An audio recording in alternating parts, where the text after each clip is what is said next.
ያፌት አበደ ጨለለ። ያፌትዬ እንግዲህ አባቱ ሞቷል ተብሎ ሲረዳ በጣም ነው የተናደደው። አሁን መሞት የለበትም በፍጹም እያለ ትራሱን እየጣለ እንዲሁም ደግሞ ግድግዳውን እየመታ ነበረ። ኤፍራታዬ ደግሞ ምን ሆኖ ነው ይሄ ሰውዬ ብላ በጣም ደነገጠች። ናታንዬ እኔ እኮ ድኖ መጥቶ ቢያንስ እንደ አባትና እንደ ልጅ ይቅርታ እንጠያየቃለን ብዬ ስጠብቀው ነበር። ገኒ እንዴት በዚህ ሁኔታ አባቴ ትቶኝ ይሄዳል እያለ በጣም ተናዷል። ነገር ግን መቼም ይቅር አልለውም እያለ ነበረ። እንዴ ለምን የኔ ልጅ በቃ አንዴ እኮ ሆኗል። በእርግጥ ይቀየራል ብለህ ነበረ፣ ነገር ግን ሊቀየር አልቻለም እና እባክህ ልጄ እንደዚህ አትሁን ብትለውም እንኳ በፍጹም ሊሰማ አልቻለም። በጣም አዝኗል። ጽዬ እንግዲህ ኤፍራታዬ አንቺና ናታን ተያይዛችሁ መጥፋት አለባችሁ። እኔ ሁለታችሁንም ማጣት አልፈልግም። ስለዚህ ያፌት ደግሞ የያዘው መረጃ እጅግ በጣም ከባድ ነው። ይህም መረጃ አንቺ እንዳያሹ ካወቀ ይገልሻል፣ እንዲሁም ደግሞ በዙሪያሽ ያሉትን ሰዎች በሙሉ ይገላቸዋል። ስለዚህ ትክክል እየሰራሽ አይደለም ብትላትም እንኳን አይ ከዚህ በኋላ እኔ ናታንም ቢሆን እንደማይፈልገኝ ያውቃለሁ፣ እንደማይጠብቀኝ ያውቃለሁ። ነገር ግን ለታሰሩት ሴቶችና ለሁሉም ነፃነት ስል እኔ የግድ መዋጋት አለብኝ። ነገር ግን እኔ አንድ ነገር ከሆንኩኝ እዛ ፖሊሱ ጋርና አንቺ ጋር ይሄ መረጃ አለ። ስለዚህ ይሄን መረጃ ያኔ ትረጩታላችሁ ብላ አደራ ሰጠቻት። በጣም ያሳዝናል። ሉሊት እንዴት ነው ገኒ ግን በዚህ ደረጃ እንደዚህ እየተፈታተነችኝ ያለችው? ስለዚህ ይችን ሴትዮ እንደምንም ብዬ ማጥፋት አለብኝ ብላ እድሮ ፍቅረኛዋ ጋር እየደወለች ነበረ። አንተ እኮ በፊት በጥሩም በመጥፎም አብረኸኝ ከጎኔ ነበርክ። ስለዚህ እንዴት አሁን በአሁኑ ሰዓት ለምን ጠፋህ? እያለች ከራሷ ጋር እየተጣላች ነው። ቢንዬ በጣም ደንግጧል። እንዴት አድርገን ነው ይህንን ነገር የምንናገረው ለፂ እያለ ነበር። ነገር ግን እኔ ፂ ባትሰማ ባይነኝ እያሉ ስለ አባቷ ሞት ሁሉም እያወሩበት ነው።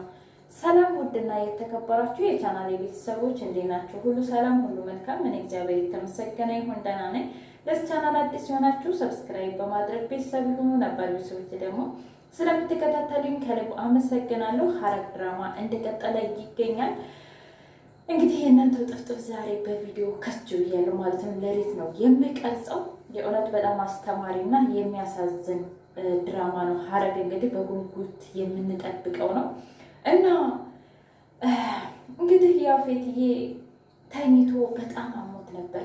ቁስሉን እየጠጋገነለት ጓደኛው እንዴ ቆይ ዛሬ ግን ባለቤት የለችም እንደ ሲለው በቃ ተኝታ ይሆናል ሌላ ምን ይሆናል? እስኪ ጥራልኝና ፋሻውን ተቀይርልኝ እያለ ሲለው አይ እሷ እንኳ ያለች አይመስለኝም።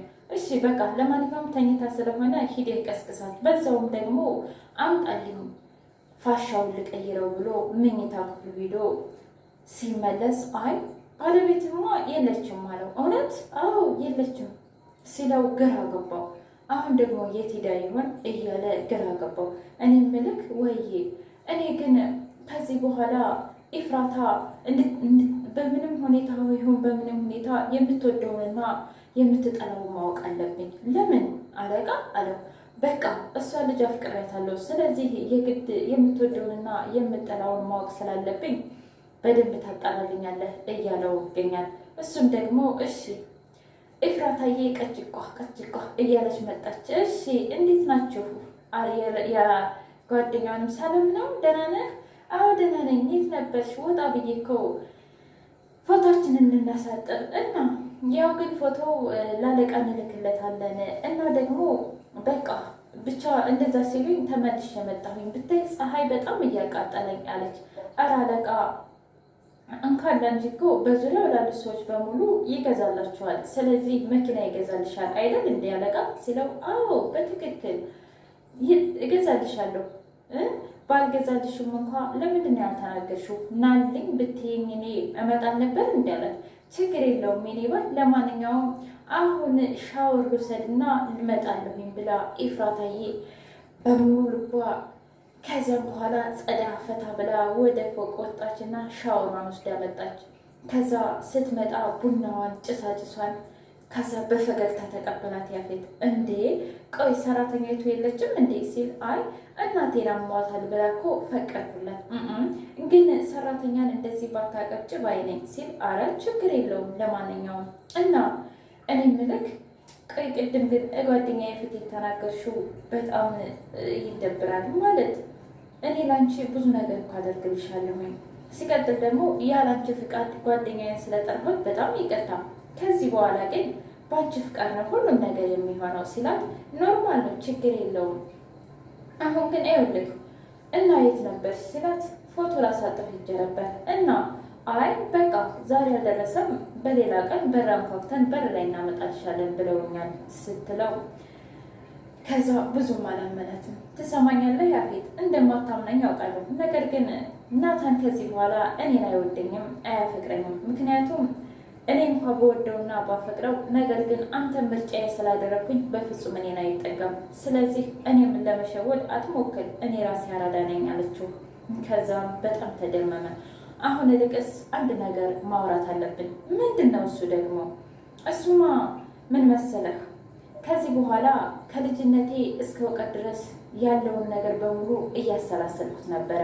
ስለዚህ የግድ ስራ መስራት አለብኝ ካንተ ጋራ። ምን ማለት አስበሽ ነው ሲላት፣ አይ ይኸውልህ እኔ የቤዛን ልብስ እየተወረወረልኝ ስለብስ፣ እንዲሁም ደግሞ ተኮትኩቼ ያደግኩ ልጅ ነኝ፣ እንዲሁም ደግሞ ተጥዬ የተገኘሁ ልጅ ነኝ እና በዛ ስቃይና መከራ ውስጥ አድጌ አሁን ግን የራሴ ነገር እንድኖረኝ ይፈልጋሉ። ምን ማለት ፈልገሽ ነው?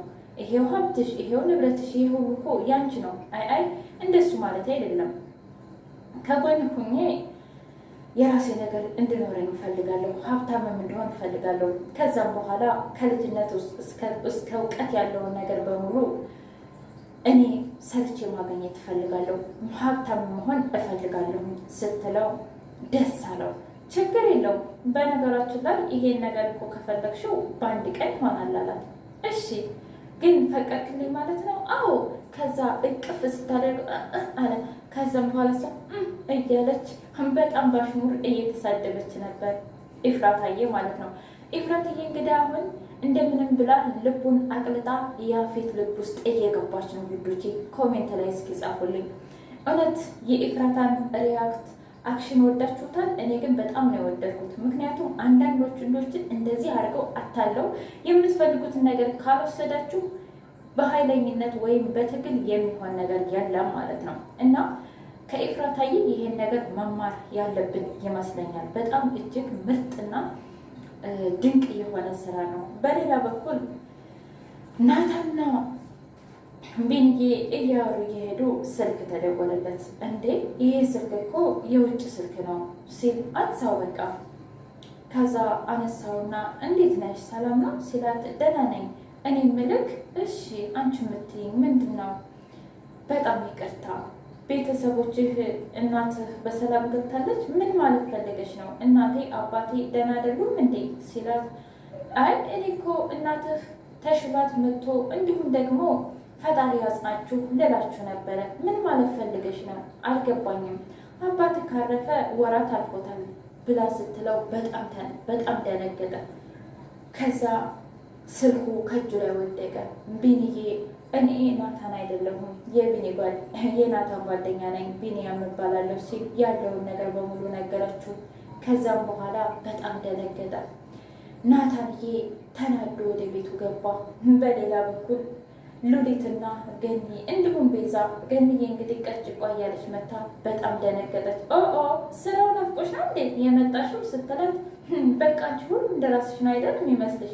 እኔማ ቤዛን ለማየት ነው የመጣሁት። እንዴት ነሽ ቤዛዬ ስትል ቤዛ በፈገግታ ተቀበለቻት። ደህና ነኝ ገኒዬ። ምን ሆና ነው ልጅቷ?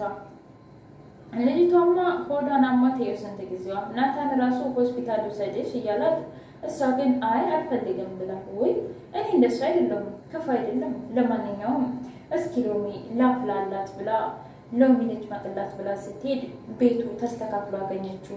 እሷ ከነበረው ቀይረውታል። እንዴ እናንተ ልጆች ልክ እኔ ስወጣ ሴት እያሰኛችሁ ነው ስትል በሎሚው የት ነው ስትል በነገራችን ላይ ገንዬ አለች ቤዛ። ወይዬ አይ ያው የክችኑ አለቃ ፂ ነች፣ እኔ ደግሞ የጽዳት ነኝ አንቺ ከሄድሽ በኋላ የራሳችንን ጎደሎ ራሳችን መምላት እንዳለብን ተምረናል።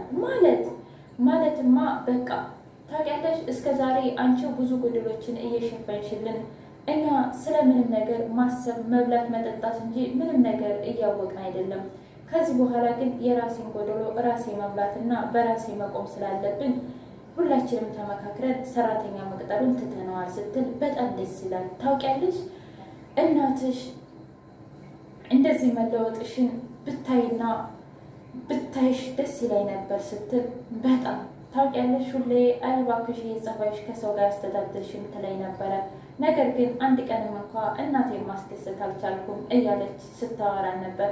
ከዛም አይዞሽ የኔ ልጅ ሁሉም ነገር ያልፋል እያለች ገንዬ አቀፈቻት። ከዛም በኋላ ግራ ተጋባች። እንዴ ለነገሩ በአንዳንድ ክፉ ሰዎች እናትሽ ወደቀች እንጂ መልካም ሴት ነበረች ስትል ምን ማለት ፈልገች ነው ገኒ አለቻት። አይ በቃ ወዲህ ነው። ለማንኛውም ነገር ግን እኔ ሚስጥር ይበቃኛል ከዚህ በኋላ። ከዛ ቢንዬ መጣ። እንዴ ቢኒ ምን ሆነህ ነው ዛሬ? በሰላም ነው? ተቀያይረሃል። ደግሞም ናታን እኮ ተናዶ ወጣ።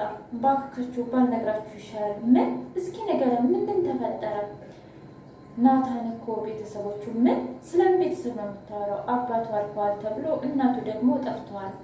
ከዛም በኋላ ሁሉም በጣም አዘኑ።